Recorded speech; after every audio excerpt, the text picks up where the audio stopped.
Hola, ¿qué tal? Soy Giselle Tomaszuk, médica neumonóloga del Sanatorio Güemes, y hoy estaremos entrevistando a dos grandes neumonólogas referentes en el área de inferticiopatía, a la doctora Silvia Quadrelli, jefa de neumonología del Sanatorio Güemes, mi jefa, y regente por American Chest of Physicians de Argentina, y a la doctora María Otaola, neumonóloga del Instituto de Rehabilitación de Psicofísica e investigadora del CIME, Centro de Investigaciones Metabólicas. Bueno, ¿cómo están, doctoras? Bien, muy Le doy la bien. palabra a la doctora Quadrelli. Bueno, es un gusto participar de estas entrevistas. Nuestra idea es acortar las distancias que en este momento pone la pandemia para poder seguir en contacto con todos nuestros colegas, y nadie mejor para eso que Mari, que no solo es una verdadera experta, sino que además tiene muchísima experiencia en estas enfermedades. Hola, bueno, gracias por la presentación y me encanta estar acá con ustedes. Para mí es un gusto también por mantenernos en este tipo de actividades y sentir de alguna manera el contacto con el resto de los colegas y hasta con pacientes en estos tiempos de tanto aislamiento. Bueno, el honor es mío de entrevistarlas. Bueno, antes de seguir, aclararles que siento una gran admiración por las dos, así que es todo un honor para mí poder entrevistarlas, y sí, es un gran espacio porque, nada, son referentes en el área de la neumonología, en el área de la intersticiopatía. Si quieren podemos arrancar con las preguntas. Una para arrancar por el principio, diríamos, es, la pregunta va dirigida a la doctora Quadrelli. ¿Qué es la FPI? Bueno, en realidad es una pregunta más difícil de lo que parece. Uno podría tener una respuesta de compromiso y decir, básicamente, la FPI es aquello que nos hemos puesto de acuerdo en que es la FPI, porque hay muchas cosas que no sabemos.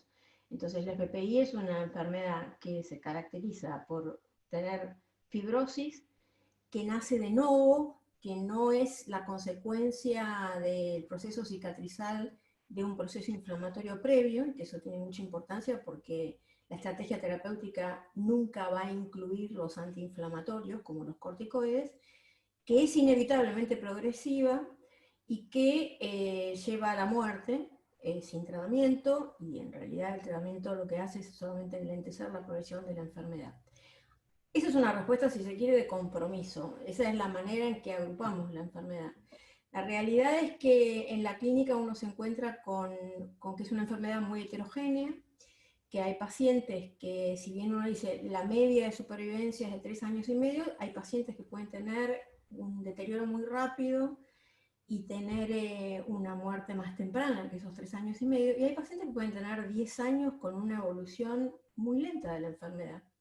Lo más probable es que eso signifique que nosotros estamos metiendo dentro de una bolsa de gatos una serie de enfermedades de las que no conocemos suficiente, y que como las clasificamos, si se quiere, morfológicamente, porque tienen un patrón de neumonía intersticial usual en la tomografía o en la biopsia y ciertos requisitos en los que nos hemos tenido que poner de acuerdo, bueno, las llamamos a todas de la misma manera porque lo necesitamos como herramienta operacional.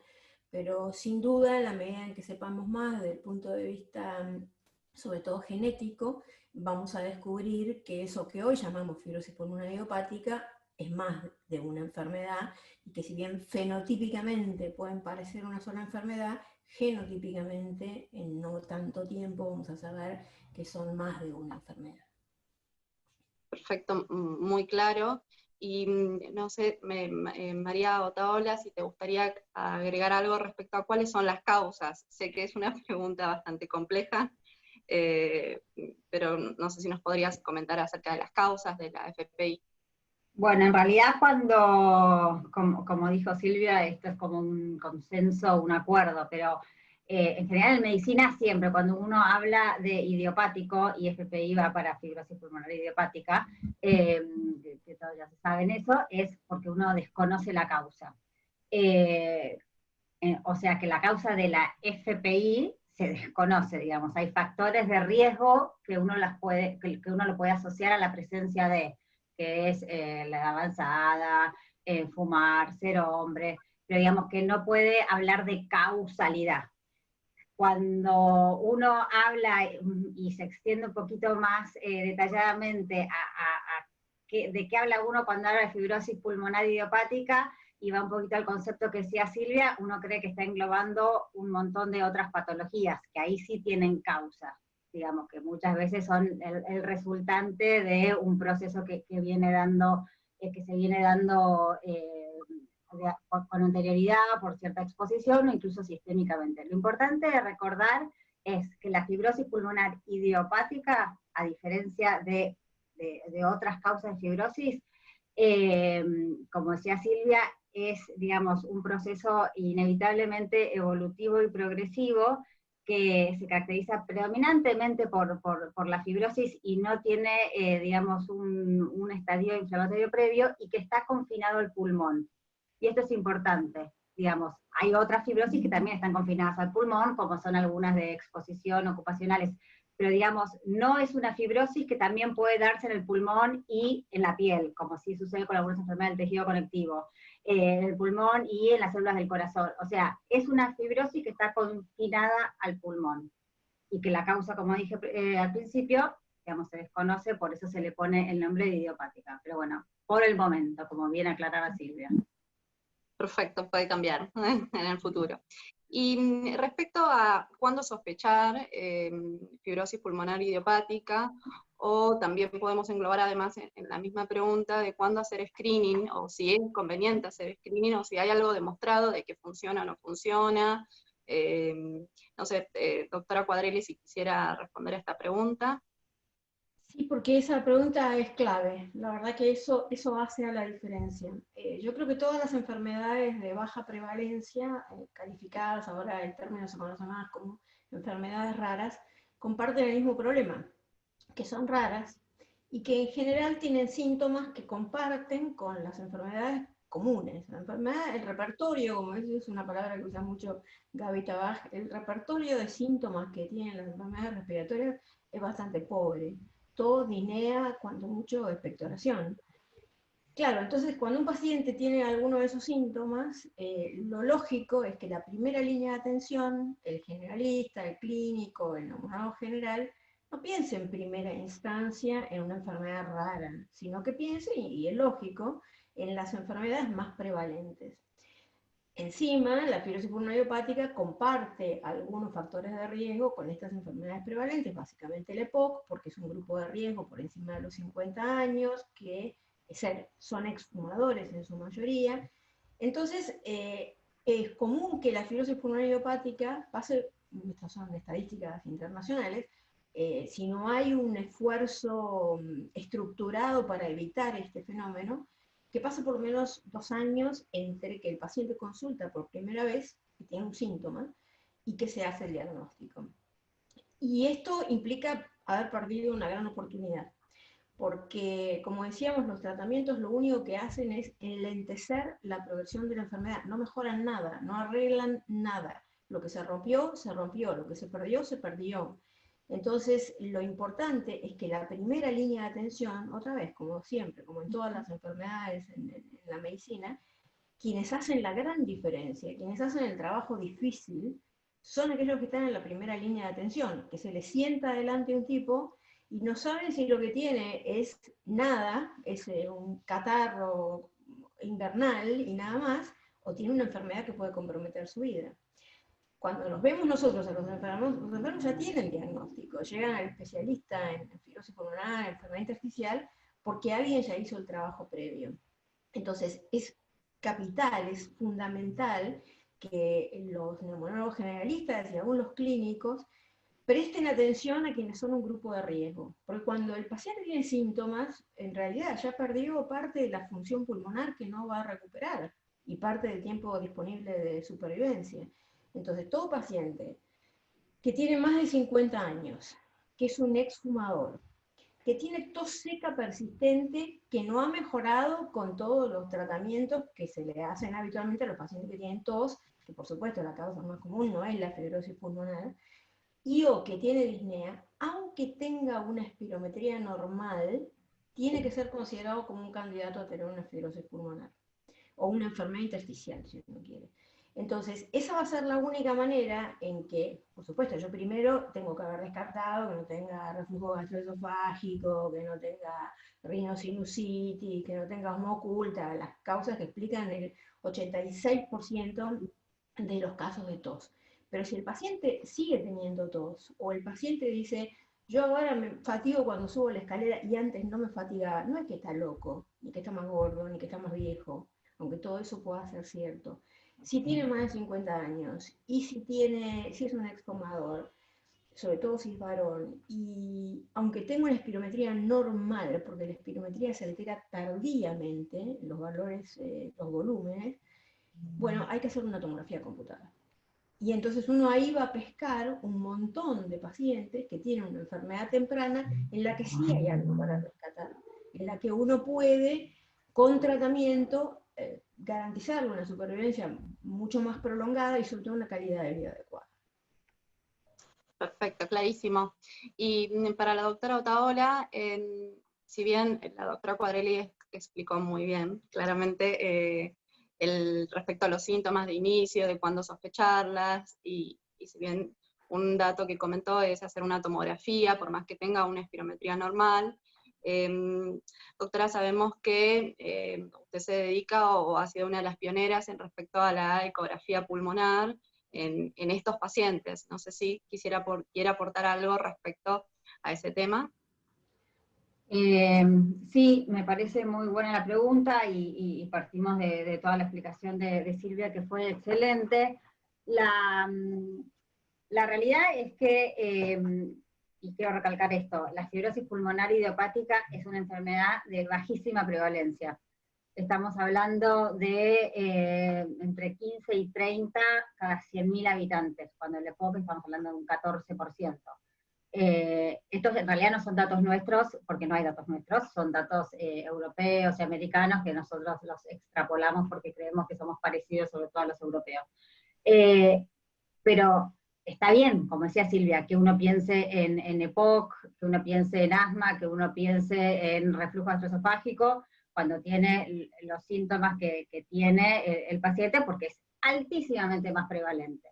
Entonces, hacer screening sistemático es muy difícil y hasta no útil, digamos, porque nosotros, de hecho, que lo hemos planteado varias veces, si sería o no útil una campaña. La verdad que para una enfermedad de tan baja prevalencia, con síntomas tan comunes a otras enfermedades de alta prevalencia, no tiene sentido. Pero es muy importante esto que recalcaba Silvia, de por lo menos detectar la población de mayor riesgo. Y en este sentido, yo creo que la ecografía pulmonar, para esos pacientes de mayor riesgo, no sistemáticamente, porque creo de vuelta que sigue siendo una enfermedad de muy baja prevalencia, pero sí en grupos de muchísimo más riesgo, que no sería fibrosis pulmonar hepática, que sería fibrosis pulmonar, por ejemplo, asociada a la enfermedad de tejido conectivo, sí sirve, que es lo que hacemos nosotros. Digamos, cuando estamos hablando de fibrosis pulmonar asociada a enfermedades del tejido conectivo, estamos hablando de un grupo donde tiene una prevalencia de 30-40% y en esclerodermia 70-90%. O sea, ahí tiene sentido hacer un estudio sistemático, tenga o no tenga síntomas. En el caso de la fibrosis pulmonar idiopática, siendo una enfermedad de baja prevalencia, la realidad es que yo creo que no tiene sentido hacer sistemáticamente una ecografía, porque aparte no es un estudio muy específico, y creo que de tener síntomas o de que el paciente no haya respondido, como decía Silvia, yo creo que a esos pacientes directamente le haría una tomografía de tórax. Y una cosa a resaltar, que siempre lo hablamos con nuestro grupo, y Silvia también es una gran entusiasta de esto, muy importante el tema de ocultar a los pacientes. Digamos, uno obviamente lo interroga, que es importante, factores de riesgo, sentarse a hablar, los síntomas, pero la ocultación nos va a dar varias sorpresas, digamos, hasta por ahí 80% de los pacientes que tienen una fibrosis pulmonar, y más incluso en el caso de la idiopática, van a tener rales velcro, que son esos rales secos al examen físico. Y ese paciente entonces no nos queda ninguna duda que tiene que estudiarse con tomografía. Lo cual no es excluyente, obviamente, si uno no los encuentra, pero tiene alta sospecha, igual se la va a hacer a la tomografía. Pero es importante, nosotros aparte como neumonólogos, por lo menos tomarnos el trabajo de ocultarle las bases a los pacientes. Exacto, perfecto, clarísimo. Sí, a mí me parece que esto es una buena oportunidad para remarcar algo, y es, bueno, creo que en estas épocas todos nos hemos dado cuenta de que los sistemas de salud, y muy particularmente el nuestro, son profundamente injustos con los trabajadores de la salud. Y al interior del sistema son particularmente injustos con quienes son la primera línea de atención.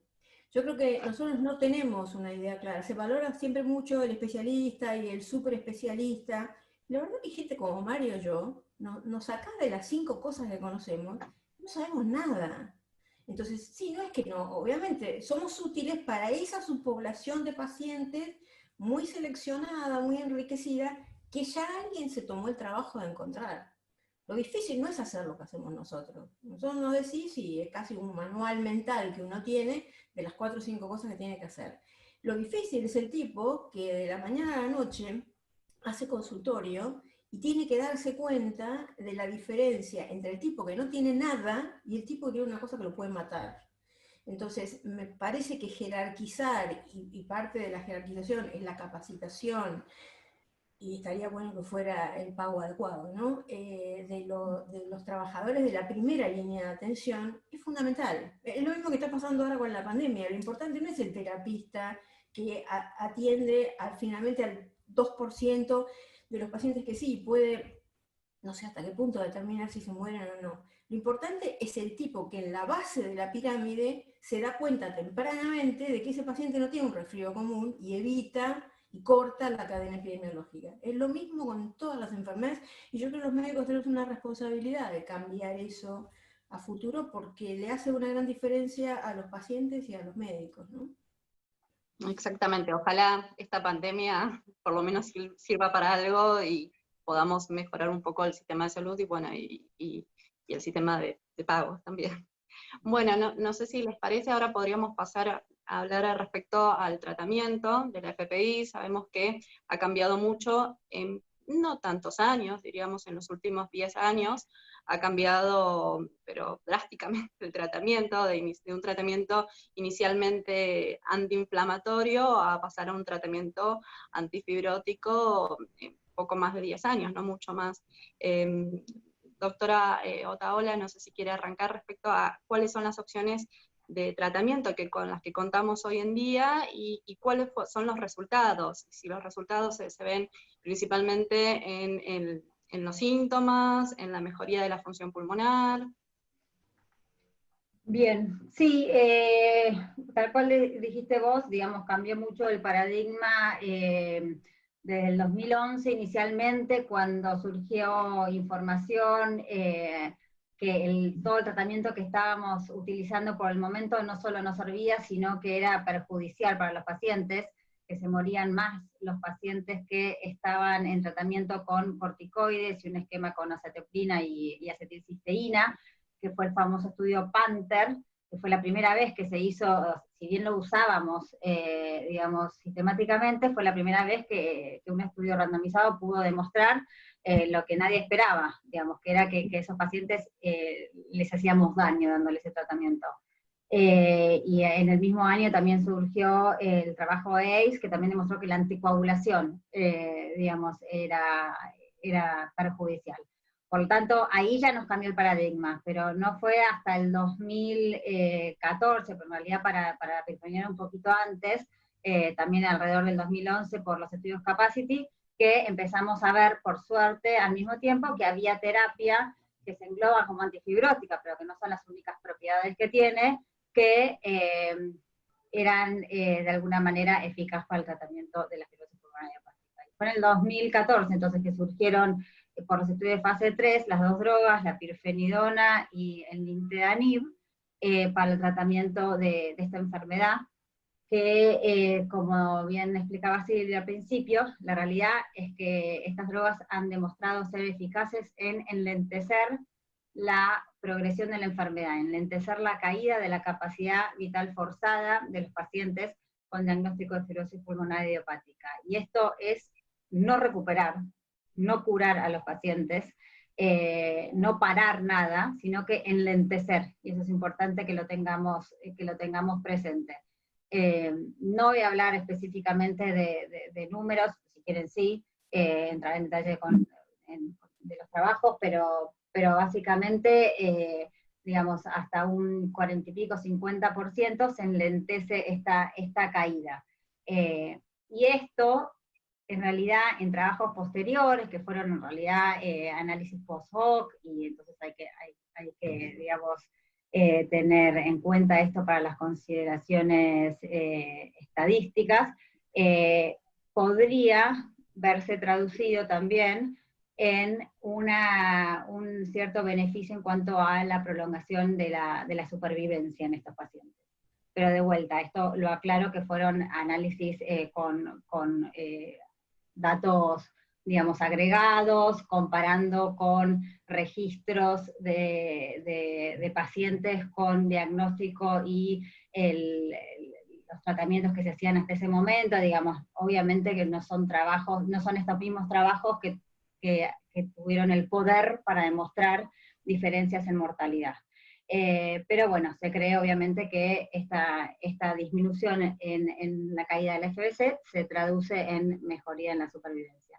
En cuanto a lo que es la calidad de vida, la realidad es que no, digamos, a diferencia de lo que hubiéramos pensado, no han demostrado estos trabajos diferencias estadísticamente significativas en las escalas y en los cuestionarios de calidad de vida, ni en los grados de disnea.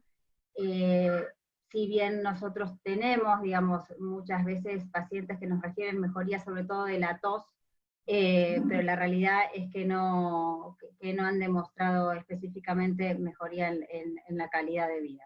Y es muy importante cuando hablamos de esto tener en cuenta que no solo eso, digamos, que no han mejorado la calidad de vida en cuanto a síntomas respiratorios, sino la aparición de eventos adversos. Eso después no sé si Silvia va a hablar de eso, pero digamos, esto también se tiene que contrabalancear con el tema de la calidad de vida. Esto es lo que tenemos hasta ahora, la preferibilidad del Nintedanib, pero hay un pipeline enorme, y de hecho hay 3 o 4 estudios que se están empezando este año de distintos laboratorios que también se van a testear para la eficacia en el manejo de la FPI, obviamente que ahora agregados a estos tratamientos que ahora son standard of care, así que creemos que, digamos, esta es la base para mejores tratamientos y digamos, esperamos que ahí sí mejorías en la calidad de vida y supervivencia de estos pacientes. Perfecto, excelente. Y sí, la pregunta a colación es, sabemos que estos tratamientos muchas veces o en algunos pacientes pueden producir efectos adversos.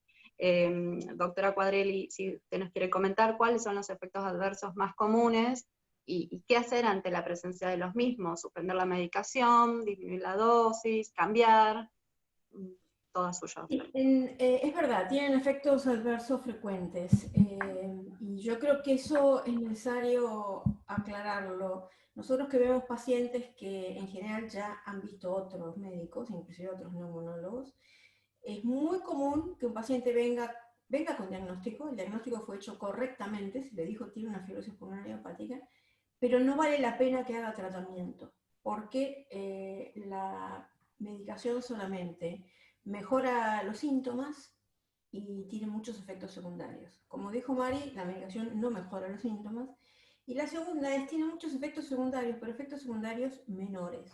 ¿Con qué tratábamos antes a estos pacientes? Con lo mismo que tratamos los médicos a todas las enfermedades que no sabemos cómo se tratan, con altas dosis de corticoides. Y vaya que eso tiene efectos secundarios.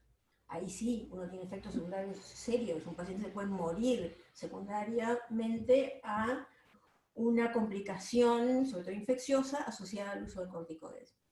Los antifibróticos tienen efectos secundarios frecuentes, 25, 30%, según la serie, pero relativamente menores. Es como tomar antibióticos. Hay pacientes que, primero, el paciente hay que explicarle muy bien que los efectos adversos, porque además el paciente va a agarrar el prospecto, que por supuesto los que tienen la capacidad de leerlo, por suerte como estos pacientes tienen más de 60 años en general, probablemente igual que yo no puedan leer el prospecto sin una lupa.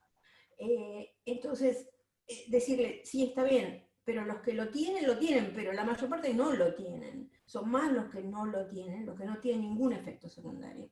Y los que lo tienen son efectos secundarios menores, que pueden ser muy molestos, pero que en general no ponen en peligro la vida de los pacientes.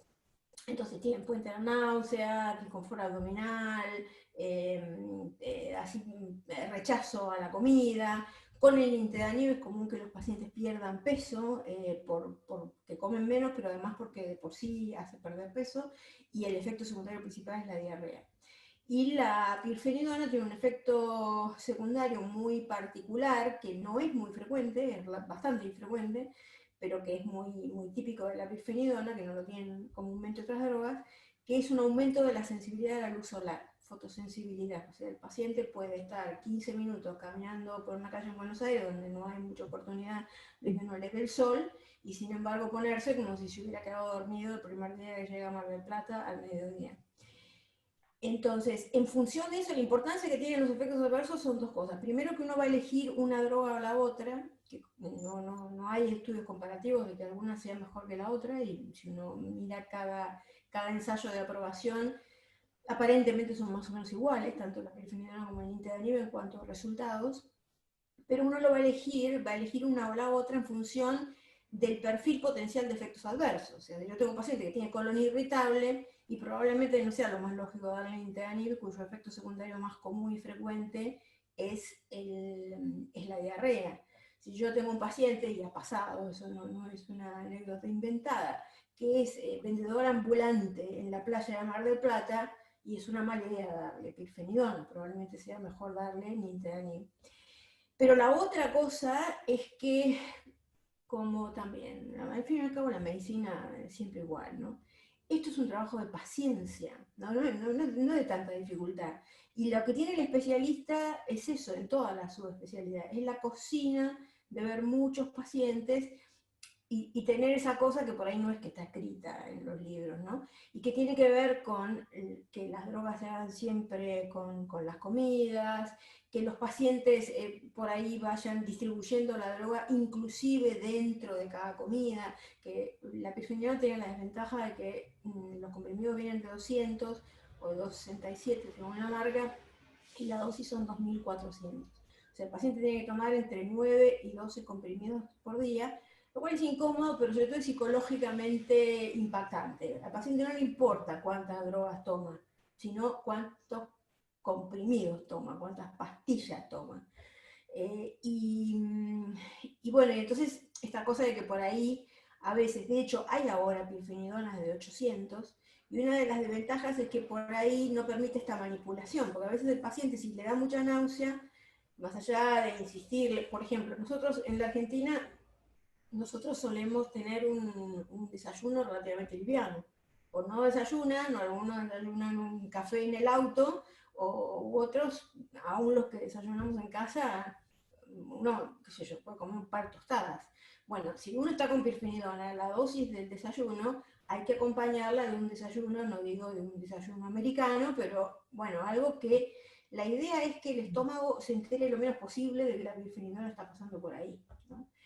Y lo mismo puede ser decirle, mire, haga el primer comprimido al iniciar la comida, el segundo en la mitad de la comida, el tercero. O sea, es una gimnasia que tienen muy adquirida quienes hacen tuberculosis, o ven muchos pacientes con tuberculosis, porque es lo mismo. Son drogas que tienen muchos efectos secundarios, y entonces uno le va buscando la mano. Y a veces, la mayor parte de nosotros, aún gente que por ahí tiene 60 años, pero a los 60 años la gente trabaja, entonces está fuera de su casa, come fuera de su casa, la mayor parte de nosotros comemos mal. Entonces a veces la consulta con el nutricionista para que identifique cuáles son los alimentos que le hacen mal y le ordene un poco la dieta, y también esto de decir, mirá, y eso es muy importante, tenés una enfermedad crónica, ¿no? Ya no sos más la misma persona, no podés hacer más la misma vida, es como cualquier enfermedad crónica. Entonces, no, pero yo no almuerzo. Bueno, mira, ahora vas a tener que almorzar. Y no, pues yo no paro, y lo vas a tener que hacer. ¿Por qué? Porque tenés una enfermedad de la que te puedes morir. Los pacientes lo entienden perfectamente eso, y tienen una tolerancia a los efectos secundarios que es muchísimo mayor de la que uno podría imaginar. Y de hecho, en los ensayos clínicos y en los estudios de campo, que son más importantes, no más de entre 6 y 10% de los pacientes abandonan el tratamiento por efectos secundarios porque verdaderamente son tantos que lo tienen que abandonar. Entonces, es muy importante que el paciente, antes de iniciar el tratamiento, uno sea honesto con ellos y primero le diga qué es lo que va a conseguir con el tratamiento, sabiendo que el paciente escucha lo que puede y no necesariamente lo que uno le dice, ¿no? Y que puede entender, a pesar de que uno le explique, que él se va a curar con eso o que va a estar mejor con eso. Pero habrá que insistir sutilmente que no se va a curar. Lo que va a conseguir es enlentecer la progresión de la enfermedad y, como dijo Mari, si bien la evidencia que hay es indirecta, prolongar la supervivencia. Entonces, él es el que decide si quiere pagar los efectos adversos que va a tener o no. Y después explicarle, anticiparle cuáles pueden ser los efectos adversos y que uno tiene todas estas estrategias que ya hablamos y la otra, la de disminuir la dosis. Porque en las dos drogas, los estudios han mostrado que la dosis plena, 2.400 para la PIRF, 150 2 veces al día para el nintedanib, es mejor que una dosis más baja. Pero que una dosis más baja, 1.200 en el caso de la PIRF, 200 miligramos en el caso del nintedanib, es mejor que nada. Entonces uno tiene un margen para ir bajando la medicación.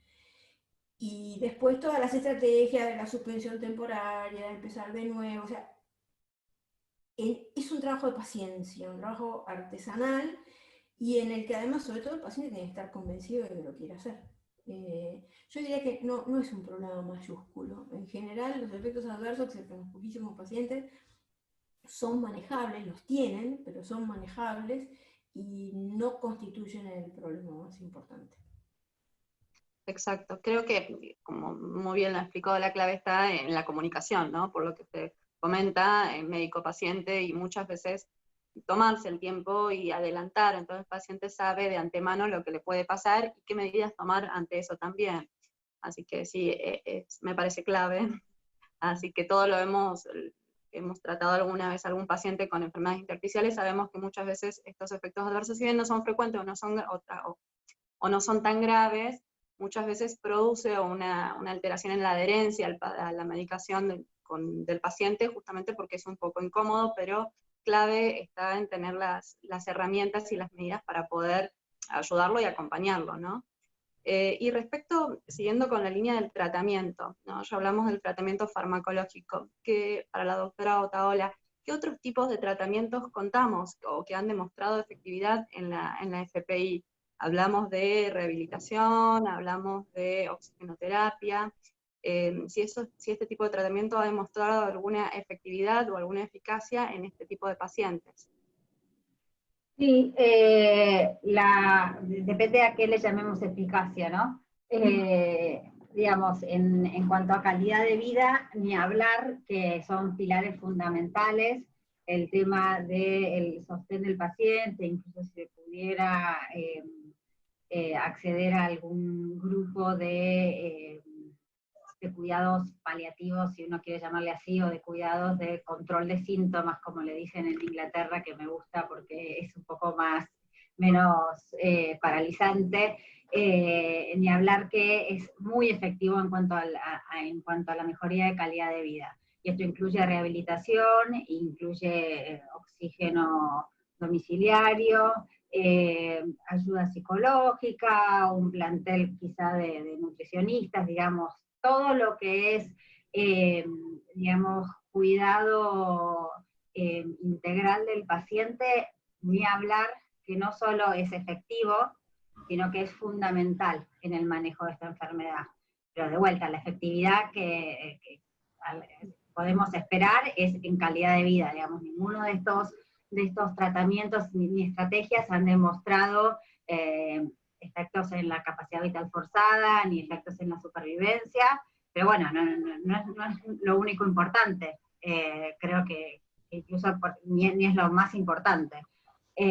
Así que creo que es fundamental esta pregunta que hiciste y esta aclaración, porque el cuidado del paciente, como decía Silvia, y el impacto de saber que tiene una enfermedad crónica, y no solo crónica, sino una enfermedad potencialmente mortal, a mediano o corto plazo, digamos, tiene que verse también acompañado de todo un sostén al paciente que tiene que ver con esto, digamos, con la rehabilitación, con la seguridad de tener un oxígeno en la casa, por cualquier cosa, y con un grupo de gente que pueda darle al paciente, digamos, ciertas respuestas y confort cuando las vaya necesitando.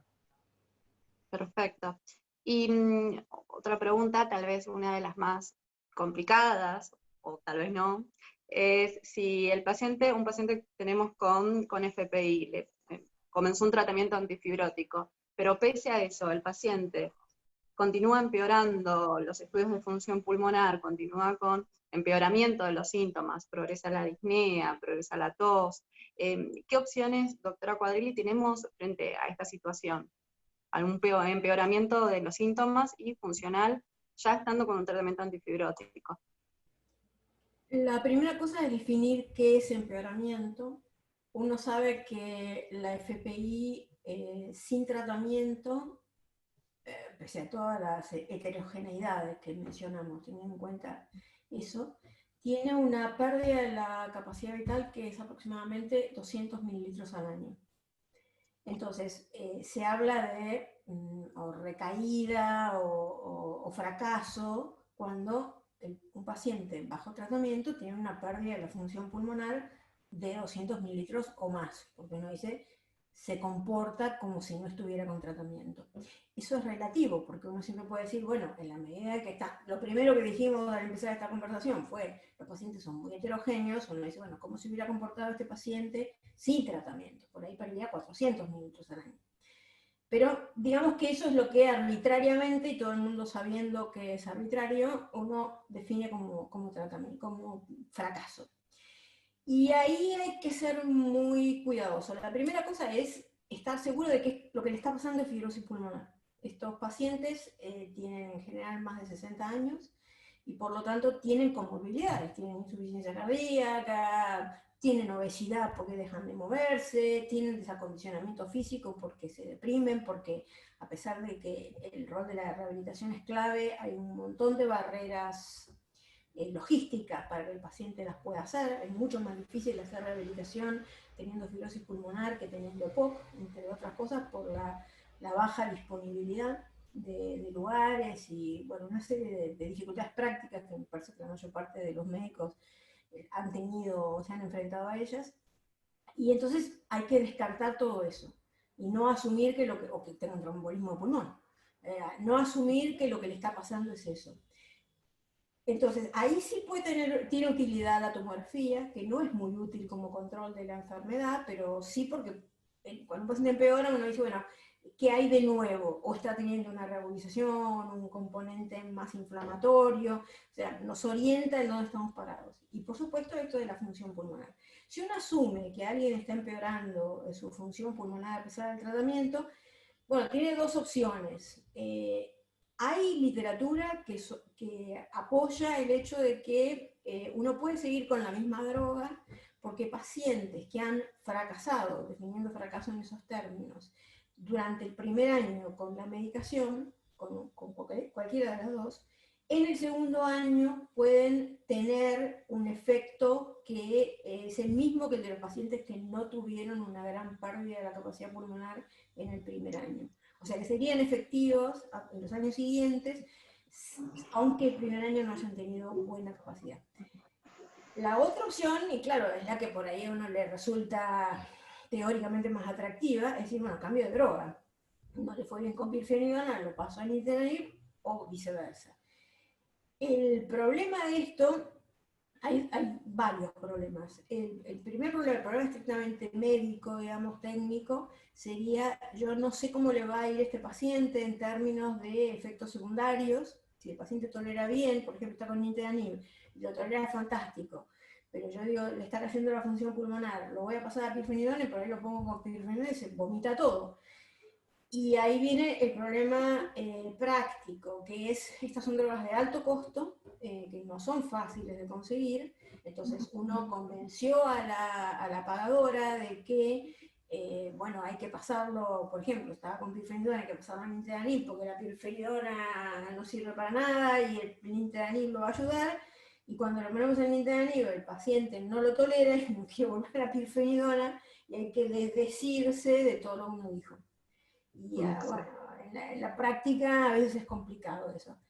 Esto yo creo que un concepto que a mí me sirve mucho es, los pacientes no son tarados, es decir, hay la misma proporción de tarados entre los pacientes que en la población control, que es mucha, sí, por supuesto, pero se puede hablar con ellos, los pacientes se entienden.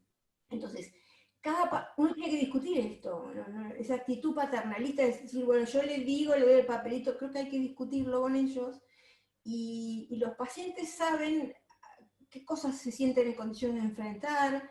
Hay pacientes que tienen un soporte familiar importante, que tienen una buena financiadora, que son tipos activos, que están trabajando y que, bueno, están dispuestos a meterse en un quilombo, digamos, para poder estar un poco mejor si la droga les está molestando. Y hay otros que dicen, no, mira, yo no voy a volver a pasar lo mismo que pasé para conseguir la primera droga, corriendo el riesgo de que dentro de 3 meses tenga que volver atrás. Me parece que lo de las decisiones compartidas no es un dicho de corrección política.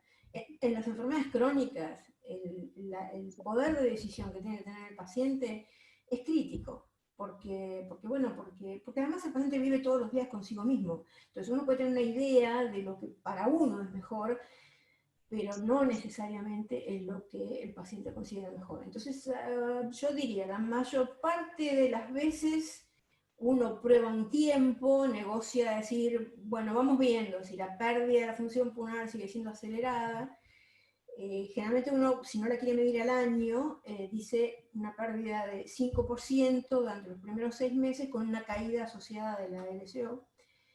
Y bueno, si ve que sigue cayendo la función pulmonar, dice, bueno, mire, si le parece, probamos. Y también, no voy a negarlo, depende de la pagadora, porque a veces hay obras sociales o hay pacientes que viven muy lejos, que no tienen mucho contacto con el equipo de especialistas y lo sigue su médico. Y yo creo que eso es muy importante. El seguimiento de estos pacientes es bueno para el médico de cabecera. El médico de cabecera tiene que seguir siendo el médico del paciente, porque es la persona de confianza. Y porque además, como yo decía, estos pacientes tienen comorbilidades y nosotros somos unos inútiles. A mí, aunque, y Mari, lo mismo, aunque venimos de la medicina interna, no me pida que yo le trate la hipertensión a un paciente, ni que me dé cuenta de que tiene un prolapso de la válvula mitral, pues ya no soy capaz. Entonces, la persona de confianza y la que ve todas las cosas es un médico de cabecera. Pero al mismo tiempo, no le pidas al médico de cabecera que se pueda pasar 1 hora y media con un paciente discutiendo esto que estamos diciendo. Y por eso nosotros, todo el mundo nos odia en los lugares que hacemos consultorio, porque uno tiene promedio 1 hora y media de demora. Porque no hay nada que hacer. Te cae un tipo de Santa Cruz que te plantea este problema que vos estás planteando y no lo podés resolver en 15 minutos. Entonces no le pidas al médico de cabecera, que tiene otra dinámica, porque trabaja de otra manera, que haga eso. Y entonces, bueno, de nuevo, yo creo que es una elección que además a mí me gusta compartirla con los médicos de cabecera, porque llegado el momento van a ser los que se tengan que poner al hombro, porque hay mucha de la papelería, de la papeleta de autorización que es local, y vos necesitas que el tipo esté de acuerdo y coopere y ayude en todo el proceso, ¿no? Exacto. Volvemos de nuevo a la importancia de las decisiones compartidas, ¿no? O sea, no queda otra, más que nada para favorecer la adherencia de enfermedades crónicas. Y respecto, para la doctora Otaola, y respecto ya con el tema del tratamiento, ¿el trasplante de pulmón es una opción para estos pacientes? Perdón, estaba mutada. Sí, sí, claro que es una opción y es importante siempre tenerlo, digamos, presente nosotros como médicos. Es cierto que, digamos, no hay que pensar, y esto ya los neumonólogos lo saben casi todos, que es una solución el trasplante pulmonar. Digamos, el trasplante pulmonar tiene una sobrevida a los 5 años del 50%, digamos, a los 5 años se murieron el 50% de los pacientes que trasplantaron. Y esto más sobre todo en pacientes con fibrosis pulmonar idiopática de base. Es verdad que si hablábamos de que la FPI tiene una supervivencia de 3 años y medio, 5 años, la estamos mejorando. pero estamos comprando otra enfermedad, digamos. Los pacientes trasplantados, yo no soy experta en trasplante, pero son pacientes que van a estar inmunosuprimidos, son pacientes, digamos, que van a necesitar otros cuidados, y no es un escenario tan sencillo. Y por otro lado, recordemos que los pacientes con fibrosis pulmonar idiopática, que son los que estamos hablando, son pacientes añosos. Y muchas veces la limitación para el trasplante, según el centro, según el paciente, pero es tener más de 65 años, 60 en algunos lugares, y la realidad es que muchos de nuestros pacientes superan esa edad. Entonces muchas veces no pueden trasplantarse por el límite de edad, ni hablar si tienen muchas comorbilidades. Pero bueno, dicho esto, digamos, es importante tenerlo como opción y tenerlo en consideración para derivarlo tempranamente y que lo conozcan si uno cree que va a ser un potencial candidato a trasplante. Exacto, perfecto, sí. Neumonólogos que se dedican al trasplante siempre lo dicen, ¿no? Es cambiar una enfermedad por otra, porque el paciente no es algo curativo, o sea, el paciente tiene que seguir haciendo controles, tomando medicación, así que está perfecto.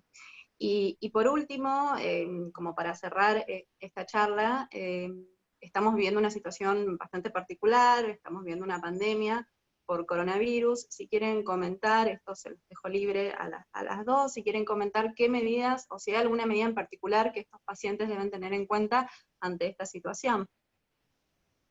Que se queden en su casa. De hecho, creo que una de las mejores demostraciones de la utilidad de la cuarentena son justamente los pacientes con este tipo de enfermedades respiratorias crónicas serias. Hay un estudio que se publicó recientemente, que después Mari puede comentar en detalle, pero porque todos nos decíamos, bueno, seguramente les va peor a estos pacientes. El paciente que ya está enfermo le va peor con cualquier infección respiratoria, le va a ir peor con la infección por COVID. Y a alguien se le ocurrió, bueno, pongamos eso en números, en Europa, que hubo masivamente muchos casos, pongamos eso en números, a ver qué tan peor les va. Yo no quiero mentir, Mari me puede corregir, pero creo que fue un estudio que incluyó 238 centros y no pudo incluir más de, me parece que 120 pacientes en toda Europa, por la cantidad ¿Esto qué es lo que demuestra? Que se enfermaron poco, después ella dirá cómo le fue, pero se enfermaron poco los pacientes. ¿Por qué se enfermaron poco? Porque, por lo que decíamos antes, los pacientes no son tarados. Entonces, el paciente que tiene una enfermedad respiratoria crónica, EPOC, asma grave o que tiene una fibrosis pulmonar mucho más, sabe que está en riesgo y se quedó en su casa. Y como se quedó en su casa, no se enfermó. Entonces, aún en lugares donde han tenido miles y miles de enfermos, todos hemos visto lo que pasaba en Europa, cuando nosotros les planteábamos esto que vos decís a los especialistas que son nuestros amigos y colegas en Europa, era, y la verdad que no sabemos mucho, porque de nuestra población de tantos pacientes, tienen bases de datos bastante más organizadas que las nuestras, se han enfermado muy pocos. Y se han enfermado muy pocos porque no salieron a la calle. Y aquí está pasando lo mismo. Yo personalmente, y nosotros en el ámbito de la enfermedad intersticial es bastante, digamos, no cerrado, pero digamos tiene mucha comunicación, no estoy al tanto, no sé, Mari, de algún paciente con fibrosis pulmonar que se haya internado por COVID, por lo menos del grupo que nosotros conocemos. No, yo tengo una paciente con vasculitis que se internó y claro, esas son... fue mal. Porque además esos lamentablemente por ahí tienen que ir al hospital porque reciben inmunosupresores. La verdad es que me parece que el cuidado es lo más importante. Y después, bueno, creo que Mari puede comentar lo que sí sabemos a punto de partida de este trabajo titánico que hicieron los europeos de cómo les va cuando se enferman. Sí, a mí me interesaba antes de que saliera este trabajo un poco las especulaciones que había al respecto, digamos, no estábamos viendo pacientes con enfermedad intersticial que se enfermaran, y obviamente que todos pensábamos y creíamos que tenía que ver sobre todo con que eran pacientes que se guardaban, que tenían muchos cuidados, y aparte que saben, digamos, sus riesgos, son pacientes muy instruidos en lo que es la enfermedad respiratoria, entonces esa era la causa directa. pero escuchando al Arthur Wells, el profesor Wells, en uno de los webinars de mayo, creo, que él especulaba que también, digamos, la fisiopatología de lo que es el distrés por coronavirus, la neumonía bilateral, digamos, que te lleva a la severidad, incluye un montón de mecanismos fisiopatogénicos y vías de señalización que tienen que ver un poco con la autoinmunidad también, que él creía que podía estar saturada en pacientes que tienen, digamos, ya una enfermedad pulmonar de estas características, ya sea fibrosis pulmonar, con la vía del TGF-beta, o mismo enfermedades del tejido conectivo, entonces que también por ahí es ser un mecanismo protector de alguna manera. Obviamente que esto no es que con los resultados del artículo publicado son teorías que ya se pueden descartar porque hay muchísimas variables en juego, pero bueno, siempre su mirada, digamos, y su pensamiento lateral es muy interesante. Claramente les fue mal, digamos, como decía Silvia, si bien fue muy difícil de encontrar los pacientes, creo que en total eran 350 pacientes que tuvieron enfermedad intersticial y COVID en todos estos centros europeos, se internaron ya el 50%, digamos que es más de la población general, y tuvieron una mortalidad del 49%. Entonces, obviamente que es un grupo al que les fue muy, muy mal, y esto, bueno, era esperable porque son pacientes que tienen ya enfermedad respiratoria de base, con una capacidad viral forzada limitada, y a eso uno le agrega una inflamación aguda por una infección como es esta, digamos, uno esperaba que le fuera mal. Y así fue. Así que, como decía Silvia, el mensaje a estos pacientes es que se sigan cuidando, y que se queden en casa porque bueno, espera, obviamente que esto es un estudio publicado y datos así en frío, pero bueno, no los queremos poner en riesgo y esperamos que no les vaya mal si les agarra COVID, que bueno, puede suceder, que no se asusten tampoco. Exacto. Una cosa que al respecto es muy importante, ambas estamos enfatizando, no vengan a las instituciones hospitalarias, porque son un lugar de riesgo, y no salgan a la calle, y no vayan a comer asado, y esperen, porque la vida no se va a acabar este mes, no viene el fin del mundo. Eso no es lo mismo que no podemos cuidarlos. Porque la verdad, al principio, muchos de nosotros pensábamos, mira, esto va a durar 2 meses, que se queden 2 meses en la casa, que se olviden de que existimos los médicos, enfermedades crónicas, no hay grandes cambios. Y si tenían cambios, bueno, tenían la manera de comunicarse. Esto se está prolongando y ya no sabemos, ni aquí ni en el resto del mundo, cuánto se va a prolongar. Entonces, yo creo que ya varias instituciones grandes han instrumentado, no solo para la fibrosis pulmonar, pero bueno, nosotros desde la fundación, desde FUNEF, en el mismo Sanatorio Güemes, hemos instrumentado con fibrosis pulmonar y con otras enfermedades, sistemas de cuidado por videollamada. Esos pacientes tienen que consultar, bueno, no les haremos los estudios que les hacíamos antes, porque excepto que haya una razón muy especial, uno prefiere por el personal de salud y por los pacientes que no se hagan estudios de función pulmonar, pero se los puede controlar clínicamente, se los puede controlar con la evolución de la saturometría, y como decíamos antes, hablar sigue siendo la herramienta más importante para manejar pacientes de cualquier enfermedad, e inclusive yo creo que algo que quizás nos deje esta pandemia es la resolución de uno de esos problemas que mencionábamos antes, que es la posibilidad de implementar pseudo rehabilitaciones, si querés, pero sistemas de ejercicios programados, controlados por vía remota.